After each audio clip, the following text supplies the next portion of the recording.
Então, pessoal, todos bem? Sejam todos novamente bem-vindos, bem-vindos ao YouTube, bem-vindos ao meu canal. Eu sou o professor Birajara Casado, você está na maior sala de aula que prepara para os concursos da advocacia pública. Seja muito bem-vindo, seja muito bem-vinda. Hoje nós vamos tratar de importante decisão do Supremo Tribunal Federal em direito financeiro, no seu último informativo, o informativo 1046. Trata-se da ADI 6.303, como disse, a disciplina é direito financeiro, o assunto em direito financeiro é renúncia de receita. Você já deve ter tido contato nessa semana com a tese que o Supremo Tribunal Federal fixou nessa ADI, e a tese diz o seguinte, é inconstitucional lei estadual que concede benefício fiscal sem a prévia estimativa de impacto orçamentário e financeiro exigida pelo artigo 113 do ADCT. Você até já deve ter tido contato com essa tese, que foi justamente firmada no Supremo no julgamento da ADI 6.303, que nós vamos analisar agora. Mas como dizia o meu saudoso avô, você só sabe de alguma coisa quando você sabe explicar. Então, saber a tese vai te ajudar em provas objetivas, mas não vai te ajudar muito em provas subjetivas e provas orais, porque muito provavelmente, se isso cair nessa fase do concurso, você vai ser convidado ou convidada a explicar a tese do Supremo Tribunal Federal. Então, eu vou te ajudar a entender como o Supremo Tribunal Federal chegou nesse entendimento e eu vou te ajudar a eventualmente explicar isso em provas de segunda fase e provas orais dos concursos da advocacia pública. Portanto, fique muito ligado. Vamos ter que revisar aqui o que é renúncia de receita, que é um dos temas muito importantes em direito financeiro. Bom, fazendo apenas um parêntese aqui, hoje é dia 23 de março, estamos numa quarta-feira. No próximo final de semana, sábado e domingo, eu vou ministrar um curso sobre as alterações na lei de improbidade e os reflexos que isso representa para a fazenda pública. Se você tiver interesse nesse curso, vou deixar o link aqui na descrição para que você possa acompanhar. Muito bem, voltando, portanto, à ADI 6.303, vamos entender o que decidiu o Supremo Tribunal Federal a partir de um caso concreto. Imagine a seguinte situação. Lei estadual pode conceder isenção sobre IPVA às motocicletas, motonetas e ciclomotores com potência de até 160 cilindradas sem estudo de impacto orçamentário e financeiro. Imagine, por exemplo, que isso é um questionamento na sua segunda fase e você vai ter que explicar se isso é possível ou não e fundamentar. Bom, a gente vai ter que analisar efetivamente o caso concreto para entender a construção argumentativa do Supremo Tribunal Federal. Nesse caso, nós estamos diante de uma isenção de caráter não geral. Aqui é uma isenção sobre IPVA, sobre motocicletas, motonetas e ciclomotores com potência de até 160 cilindradas. Trata-se de isenção de caráter não geral e nos termos do artigo 14, parágrafo 1º da Lei Complementar 101 de 2000, esse tipo de concessão de isenção de caráter não geral é uma das hipóteses de renúncia de receita. A lei diz: a renúncia compreende a anistia, a remissão, o subsídio, o crédito presumido e a concessão de isenção em caráter não geral. Então, estamos diante de uma renúncia de receita.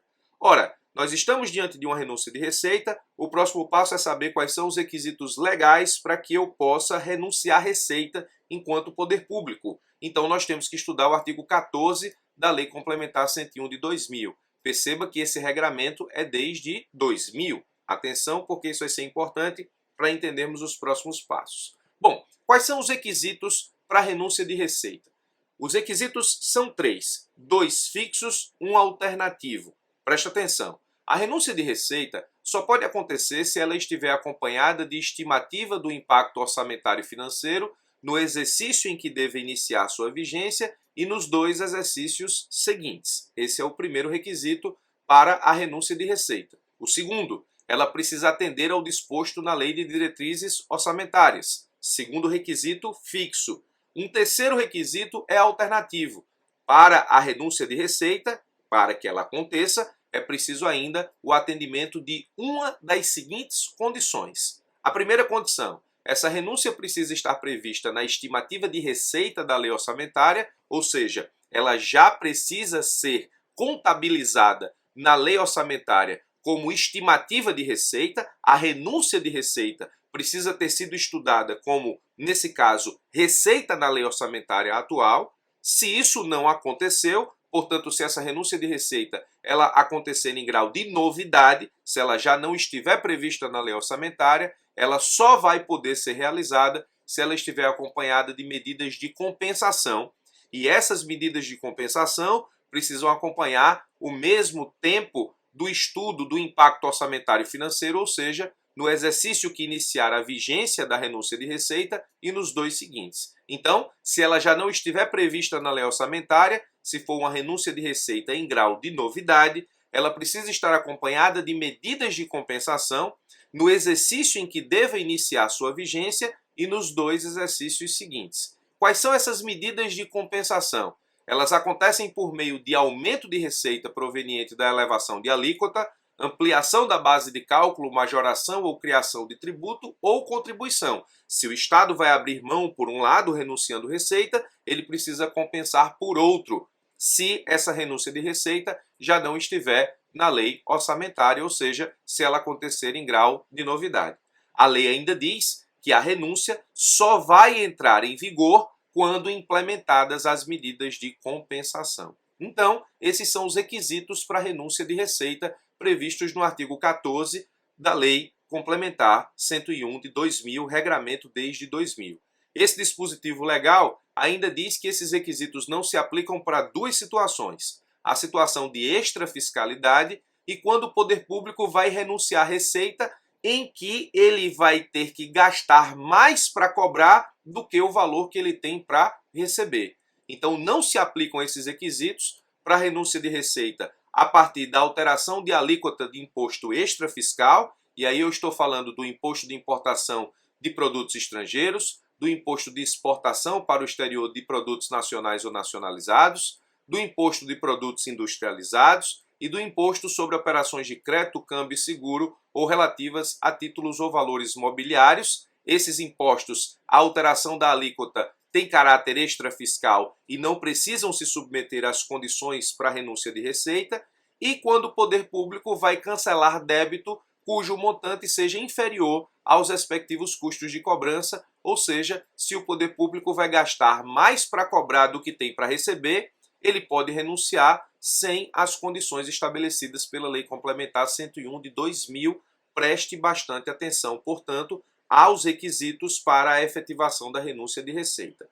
Disse lá no começo que esses requisitos estão implementados na Lei Complementar 101 de 2000.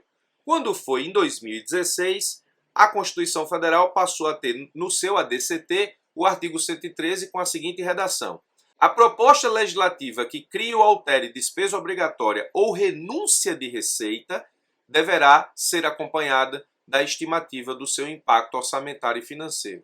Muito bem, nós vimos a Lei Complementar 101 de 2000, artigo 14, nós vimos o artigo 113 do ADCT, que são os substratos normativos para o problema levado ao Supremo Tribunal Federal. Vamos voltar ao caso concreto. O caso concreto diz assim: lei estadual pode conceder isenção sobre PVA às motocicletas, motonetas e ciclomotores com potência de até 160 cilindradas sem estudo de impacto orçamentário e financeiro? Ora, por tudo que nós estudamos até agora, a resposta é não, claro que não. Nós vimos que isso é requisito tanto da Lei Complementar 101 de 2000, quanto da própria Constituição Federal no ADCT, artigo 113. Mas quais foram os argumentos do Estado para defender a constitucionalidade dessa renúncia sem o estudo de impacto orçamentário e financeiro na ADI julgada pelo Supremo Tribunal Federal? O Estado disse: o artigo 113 só se aplica à União e a exigência de estudo de impacto orçamentário e financeiro atenta contra a forma federativa, notadamente a autonomia financeira dos entes. Esses foram os frágeis argumentos do Estado para tentar, nesse caso, renunciar à receita por meio de isenção de caráter não geral, sem estudo de impacto orçamentário e financeiro. O que é que o Supremo Tribunal Federal disse? Na verdade, o Supremo Tribunal Federal disse e disse de uma forma muito minuciosa. Ele disse o seguinte, primeiro, isso é o texto do acórdão do Supremo Tribunal Federal. Primeiro, a redação do dispositivo do artigo 113 da Constituição Federal, ele está falando exatamente do 113 do ADCT.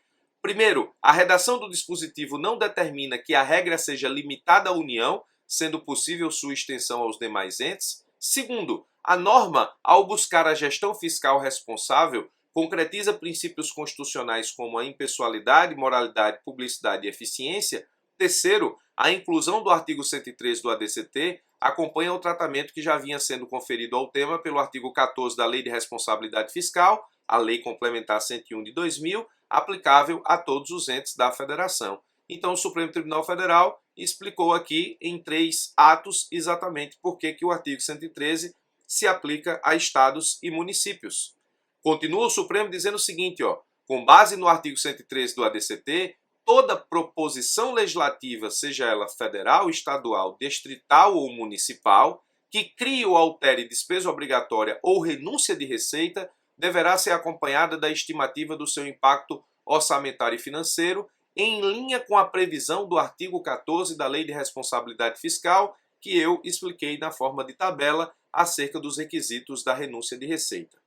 Atenção para o fato de que a ausência do estudo de impacto orçamentário e financeiro é uma inconstitucionalidade formal. Então, o Supremo declarou a inconstitucionalidade dessa lei estadual aqui a partir da inconstitucionalidade formal, que é justamente a concessão da isenção em caráter não geral, sem o estudo do impacto orçamentário e financeiro exigido tanto pelo artigo 14 da Lei Complementar 101, mais e principalmente, e por isso a inconstitucionalidade, do artigo 113 do ADCT. O Supremo fixou, portanto, a tese que diz assim: é inconstitucional lei estadual e agora não só lei estadual, entendendo efetivamente o julgado nessa ação direta de inconstitucionalidade. Você sabe que o Supremo aí está falando sobre lei federal, estadual, municipal e distrital, que concede benefício fiscal sem a prévia estimativa de impacto orçamentário e financeiro, exigida pelo artigo 113 do ADCT e exigido também em caráter infraconstitucional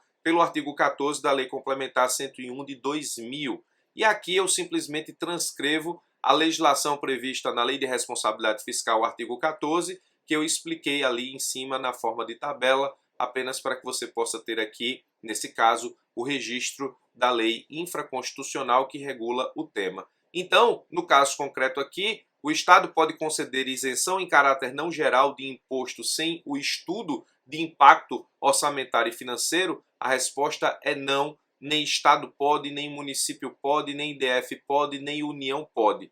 O Supremo entende que esse estudo de impacto orçamentário e financeiro exigido tanto pela Constituição Federal ADCT quanto pela Lei de Responsabilidade Fiscal integra a constitucionalidade formal da lei no que diz respeito à renúncia de receita. Muito bem, espero que você tenha entendido, essa decisão do Supremo, que é bastante importante para as provas de concurso, principalmente provas de concurso de procuradoria. Não é todo dia que nós encontramos jurisprudência do Supremo em matéria de direito financeiro, em matéria de renúncia de receita. Então penso que essa decisão logo estará nos próximos concursos de procuradoria. Eu espero ter te ajudado com mais essa. Forte abraço e até os nossos próximos encontros.